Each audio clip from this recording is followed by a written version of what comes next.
अभी हमने देखा था कि हम एडजॉइंट मेथड का यूज़ करके कैसे किसी भी मैट्रिक्स का इन्वर्स निकाल सकते हैं।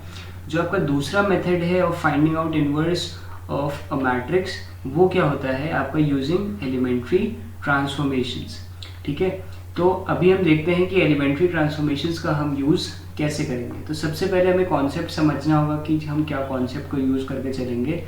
लेट अस से कि हमारी एक मैट्रिक्स ए है, ठीक, और जैसा कि बाय डेफिनेशन हमें पता है, इसमें अगर हमने एक मैट्रिक्स से इन्वर्स मल्टीप्लाई कर दी तो ये हमें क्या देगी, आपको आइडेंटिटी मैट्रिक्स दे देगी। ठीक है, अब मैंने अगर आपसे कहा कि यही वाली जो आपकी आइडेंटिटी मैट्रिक्स है, सॉरी ये जो आपकी इन्वर्स मैट्रिक्स है, अगर इसको मैंने दोनों साइड मल्टीप्लाई कर दिया, ठीक है, मैंने क्या कहा कि ए इन्वर्स इधर भी कर दिया मल्टीप्लाई और ए इन्वर्स RHS पे भी कर दिया, तो इसका क्या इफेक्ट पड़ेगा, इसका ये इफेक्ट पड़ेगा कि again A inverse A will now be equals to I multiplied with A inverse and this will now be equals to A inverse multiplied with I. ठीक, तो आप कहेंगे कि इसमें डिफरेंस हमें क्या मिला या इससे हम क्या कंक्लूड कर सकते हैं। अब यहीं पे आएगा हमारा यूज ऑफ एलिमेंट्री ट्रांसफॉर्मेशंस। तो इसमें हम क्या करेंगे कि जो आपकी ये ए मैट्रिक्स है, मैं फिर से ये इक्वेशन यहाँ पे रिपीट करके लिख दे रहा हूँ, A into A inverse will be equals to I।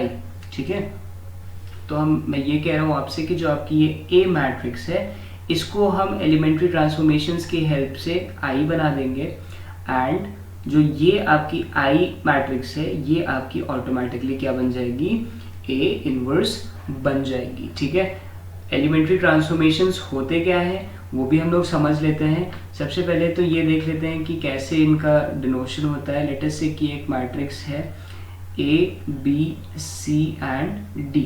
ठीक, एक 2x2 मैट्रिक्स है जिसमें एलिमेंट्स हमारे क्या है, A B C and D।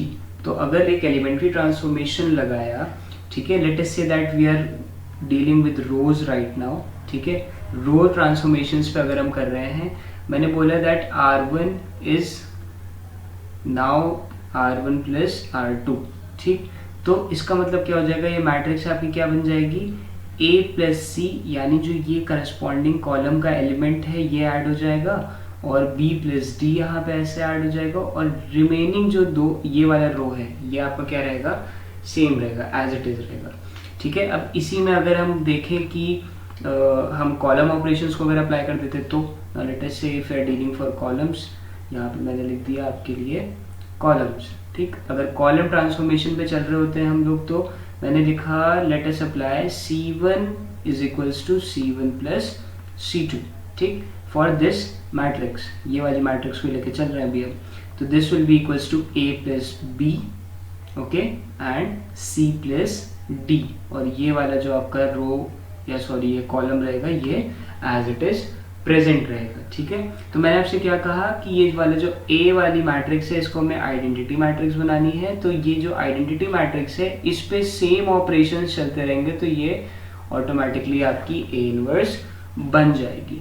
ठीक है, तो ये समझने के लिए सबसे पहले हमें क्वेश्चन करना पड़ेगा।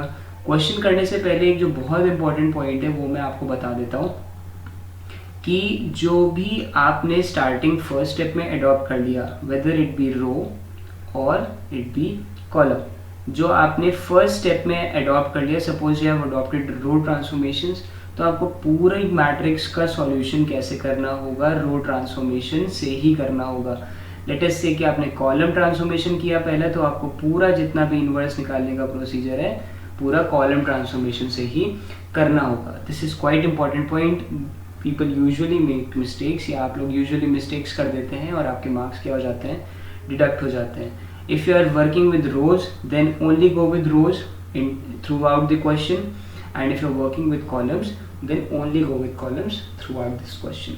Okay, now अब क्या करते हैं हम लोग, एक क्वेश्चन को उठाते हैं और अच्छे से समझते हैं कि एलिमेंट्री ट्रांसफॉर्मेशंस से इनवर्स कैसे निकालते हैं। ठीक है, तो अभी क्या, जैसा कि कहा गया कि एक क्वेश्चन करते हैं तो ज़्यादा हमें अच्छे से समझ में आएगा, तो क्या करते हैं, क्वेश्चन करते हैं inverse of matrix using elementary transformation, and basically for this specific question हम क्या करेंगे, फॉलो रो ट्रांसफॉर्मेशंस को फॉलो करेंगे। ठीक है, row transformations are a much common adopted method for solving आप कॉलम्स में भी कर सकते हैं, आप दो एक ही मैट्रिक्स को रो से भी अलग से कर सकते हैं, कॉलम से भी अलग से कर सकते हैं। This all depends on you and your perspective for the question. ठीक है, तो अगर हम इस वाली मैट्रिक्स को लेते हैं तो जैसा कि अभी मैंने आपको बताया था कि A multiplied with A inverse will be equals to I, ठीक है, and now what we'll be doing is transforming this A into I, ठीक है, तो ये जो आपका I है सेम ट्रांसफॉर्मेशन मेथड से अगर हम चलते हैं तो ये ऑटोमेटिकली क्या बन जाएगा, आपका A इनवर्स बन जाएगा। ठीक है, तो इसका मतलब हमें क्या करना है कि ये A इनवर्स को नहीं लिखते हैं हम, ये इनवर्स को नहीं लिखते हैं, सिर्फ ये A और I को लिखते हैं, which means कुछ ऐसे लिखा जाएगा इसको कि 1 -1 2 2 0 3 0 1 एंड -1, पहले हमने ये लिख दिया। ठीक, एंड ऑलवेज रिमेंबर कि जो आइडेंटिटी मैट्रिक्स होगी ये हमेशा किस ऑर्डर की होगी, जिस ऑर्डर की आपकी क्वेश्चन मैट्रिक्स है, यानी अगर ये 3x3 ऑर्डर की है then your identity matrix will also be of 3x3।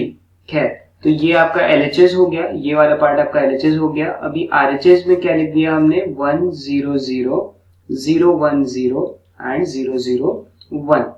ठीक, ये हो गया हमारा फर्स्ट स्टेप जो कि हमें रो ट्रांसफॉर्मेशंस के लिए यूज करना है।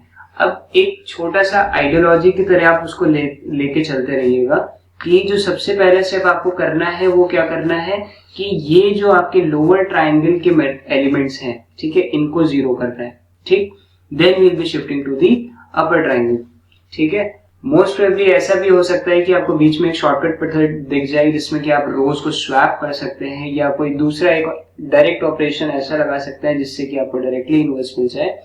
सो it is no hard and fast rule कि आपको यही मेथड अडॉप्ट करना है कि ट्राइंगल से ही चलना है या लोअर ट्राइंगल या अपर ट्राइंगल से ही चलना है। आप एक डिस्टॉर्टेड वे में भी चलना चाहें तो चल सकते हैं, बट यूजुअली ये जो होता है ये आपको क्या होता है, आपको 7 to 8 स्टेप्स में आंसर प्रोवाइड कर देता है। ठीक है, so now let's proceed with the first step. जो हमारा फर्स्ट स्टेप होगा, हमारा ये वाला ऑलरेडी जीरो है, ये टर्म ऑलरेडी जीरो है, हमें इसको आइडेंटिटी बनाना है जो कि ऐसे बनेगी। तो अब नेक्स्ट टारगेट क्या है हमारा, इस वाले को जीरो बनाना। ठीक, तो हम इस पे क्या एलिमेंट्री ऑपरेशन लगाएंगे, late us say that R2 will be R2 minus 2 times of R1। ठीक, अब सिंपल से आपको कुछ नहीं, बस मैथमेटिकल कैलकुलेशन करना है, प्लस और माइनस करना है। ठीक है, तो सबसे पहले तो आप ये समझ लीजिए कि जिस रो पे कोई भी चीज अप्लाई हुई है सिर्फ उस पे असर पड़ेगा, बाकी आपके दोनों रोज क्या होंगे, सेम रहेंगे। So let us write them as they were in the question. ठीक, तो ये हो गया आपका 0 1 -1 1 0 0 एंड 0 0 1। तो अभी ये वाला ऑपरेशन को अप्लाई करते हैं तो क्या कह रहा है ये, R2 minus 2 R1, that is for this column 2 minus of 2, यानी ये क्या हो गया हमारे पास 0 हो गया। सिमिलरली ये क्या हो जाएगा, 0 ऑफ -2 टाइम्स ऑफ -1, यानी ये क्या हो गया आपका +2 हो गया, और 3 माइनस 2 टाइम्स ऑफ R1। ठीक है, 2 टाइम्स ऑफ R1 यानी 3 माइनस 4 हो गया, तो ये आपका -1 बन गया। ठीक है, सेम ऑपरेशन हमें क्या करना था, मैंने क्या बताया था आपको कि आइडेंटिटी मैट्रिक्स पे भी आपको सेम ऑपरेशन चलाना है, तभी ये आपका इनवर्स बन के आएगा। ठीक है, तो यहाँ पे क्या हो जाएंगे, ये टर्म्स आपके -2 हो जाएगा, 0 हो जाएगा एंड 1 हो जाएगा। ठीक, अब अगर हम देखें तो हमें क्या देखने को मिल रहा है कि ये जो टर्म है हमारे यहाँ पे A22 जो हमारा टर्म है, ठीक है, इसको 1 होना चाहिए, और यहाँ पे सेकेंड टर्म 1 है। So next what will be applying is कि R2 और R3 को आपस में हम क्या कर लेंगे, स्वैप कर लेंगे। ये भी एक टाइप का रो ट्रांसफॉर्मेशन, या ये भी आप एक ऑपरेशन कर सकते हैं एलिमेंट्री ट्रांसफॉर्मेशंस के अंदर। तो इसमें क्या हो जाएगा, अभी हमारा जो मैट्रिक्स बन जाएगी वो क्या बन जाएगी, 1 -1 2 0 1 -1 0 2 -1। ठीक है, multiplied with A inverse and this will be equals to, यहाँ पे भी सेम स्वैपिंग करनी है हमें, 1 0 0 0 0 1 and -2 0 1। ठीक है, ये आपका बन गया यहाँ पे। अब चलते हैं नेक्स्ट स्टेप पे, देखते हैं कि अब हमें क्या अप्लाई करना होगा। अब आप इधर देख रहे होंगे कि ये डायगोनल एलिमेंट्स धीरे धीरे 1 के आसपास पहुंच रहे हैं, ये आपका जो है ये 0 के आसपास पहुंच रहा है। So we are proceeding in a positive way, ठीक है। हमें आइडेंटिटी मैट्रिक्स अगर दिख रही है बनते हुए, इसका मतलब हम सही तरीके से जा रहे हैं, ठीक है। अभी नेक्स्ट हम जो अप्लाई करेंगे operation, that will be R3 will give R3 minus 2R2। अब आप पूछेंगे ये क्यों करने का, ये करने का क्या इंटेंशन है? तो ये करने का ये इंटेंशन है कि ये और ये टर्म अब हमारा 0 है। अब इनमें आप आपस में मल्टीप्लिकेशन, सब्ट्रैक्शन, डिवीजन कुछ भी करेंगे, एडिशन, तो ये इन पे अब कोई चेंजेस नहीं आएंगे, ठीक है। तो हमें अब ये वाले को 0 बनाना था, तो R3 minus 2R2, ठीक। सिर्फ एक टर्म को चेंज करने के लिए हमें ये एक्सप्रेशन अप्लाई करना होता है, उसके रिस्पेक्ट में बाकी सारे एक्सप्रेशन हमारे क्या हो जाते हैं, चेंज हो जाते हैं, ठीक। तो हमारे पास यहाँ पे क्या चेंज आएगा, नाउ लेट अस राइट। सबसे पहले तो R1 और R2 तो सेम ही रहेंगे दोनों साइड, 1 minus 1 2, 0 1 एंड -1, और ये क्या हो जाएगा आपके पास चेंज होके 0 0 एंड 1, ठीक है। Then multiplied with A inverse is equals to, यहाँ पे भी सेम चीज को अप्लाई करते हैं, it will be 1 0 0 0 0 1 and -2 0 and -2, ठीक। कुछ ये एक्सप्रेशन आपके पास बनके अब आ जाएगा। अब चलते हैं नेक्स्ट स्टेप की तरफ। नेक्स्ट स्टेप में हमें क्या करना है, देखिए लोअर ट्राइंगल का जो पार्ट है आपका मैट्रिक्स का, ये हमने ऑलमोस्ट आइडेंटिटी मैट्रिक्स की तरह बना दिया है, ठीक। Now we'll have to make this term as 0। तो इसको 0 बनाने के लिए क्या करना है, हमें कुछ नहीं करना है, सिंपली R2 में हमें क्या करना है, R3 को ऐड कर देना है, क्योंकि R3 के बाकी सारे टर्म्स तो 0 है, और 1 + -1 will now be equals to 0। तो यही हमारा डिजायर्ड एक्सप्रेशन हो जाएगा। तो ये हो गया 1 -1 2 0 1 0 0 0 एंड 1, ठीक है। And multiplied with A inverse is now equals to, यहां पे भी हमें वही करना है, ऐड अप करना है। तो 1 0 0 -2 1, सॉरी ये वाला जो आपका टर्म होगा ये 1 होगा, I made a mistake, okay. So -2 1 and -1, और यहाँ पे क्या हो जाएगा -2 1 और -2, जो कि पहले से ही हमारे पास R3 था, दिस इज R2, ठीक है। अब चलते हैं नेक्स्ट स्टेप पे, ठीक है। ये भी 0 हो गया। अब हमें क्या क्या 0 करना है, सिर्फ अब ये वाला एक्सप्रेशन और ये वाला एक्सप्रेशन हमें क्या करना है, 0 करना है। तो अब अगर हम देखें नेक्स्ट स्टेप पे जाएंगे, तो हम क्या करेंगे, we'll be applying a new expression as R1 will give you R1 minus 2 times of R3, ठीक है। तो सबसे पहले हमने किसको प्रेफर किया, 2 को 0 बनाना हमने प्रेफर किया। तो यही वाला हमने यहाँ पे उसी के रिस्पेक्ट में हमने यहाँ पे एक रो ट्रांसफॉर्मेशन को अप्लाई कर दिया है। सो दिस विल बी 1 -1 0, ठीक, 0 1 0 0 0 1 मल्टीप्लाइड विद A इनवर्स, ठीक है। और इधर भी हमको सेम एलिमेंट्री ऑपरेशन लगाना होगा। तो ये क्या हो जाएगा, आपका चेंज हो जाएगी आपकी मैट्रिक्स यहाँ पे। This will be 5 -2 4 -2 1 -1 as it is चल रहा है, -2 1 एंड -2, ठीक है। अब देखिए almost we have achieved the identity matrix. अब लास्ट स्टेप जो हमें करना है, इस वाले को हमें क्या करना है, 0 बनाना है, ठीक। तो 0 बनाने के लिए हमें क्या करना होगा, ये वाले रो में इस वाले रो को हमें क्या करना होगा, ऐड करना होगा, which means that adding R to R1 we have to add R2, ठीक है। LHS RHS दोनों पे जब ये अप्लाई हो जाएगा तो आपके पास इधर क्या मिलेगा, 1 0 0 0 1 0 0 0 एंड 1, ठीक है। ये अभी क्या हो जाएगा, A inverse is equals to, last expression will be 3 -1 3 -2 1 and -1 and -2 1 and -2, ठीक है।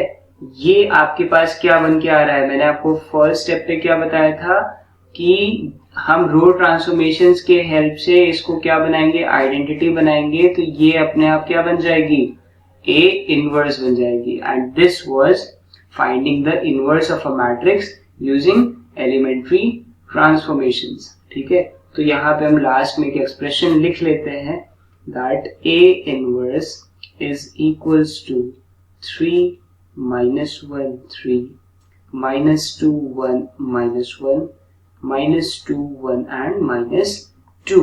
ठीक, इसका मतलब जो हमारी ये A इनवर्स मैट्रिक्स आई है, अगर आप इसको क्वेश्चन मैट्रिक्स A से मल्टीप्लाई करेंगे तो हमें क्या मिलेगा, if you multiply these two matrices then we get an identity matrix of order 3 cross 3। ठीक है, तो ये क्वेश्चन बहुत इंपॉर्टेंट है, आपके बोर्ड्स में डेफिनेटली पूछा जाता है और अच्छे खासे वेटेज का पूछा जाता है। And let us see the number of steps that we have followed. It is 1 then 2 3 4 5 and 6। ठीक है, मैंने देखिए आपसे कहा था कि almost 6 to 8 steps, maximum 8 steps लगते हैं if you are following a proper protocol, कि आप पहले लोअर पार्ट को 0 बनाइए देन अपर पार्ट को 0 बनाइए। ठीक है, So I hope you have got this lecture very well। ये हमने लैक ऑफ स्पेस की वजह से, बोर्ड में जो लैक ऑफ स्पेस होता है, हम क्वेश्चन आपको एक साथ प्रेजेंट नहीं कर पाते हैं, that is why we have used this way of teaching you so that you can see the entire question in a single go. ठीक है, I hope you have liked this method of teaching and until then please don't forget to like, share and subscribe our channel। And also if you want to find out some detailed notes of this chapter, this question or this topic or some other subject or its respective topic, you can visit www.unlockscience.in and get your notes. Until then, thank you.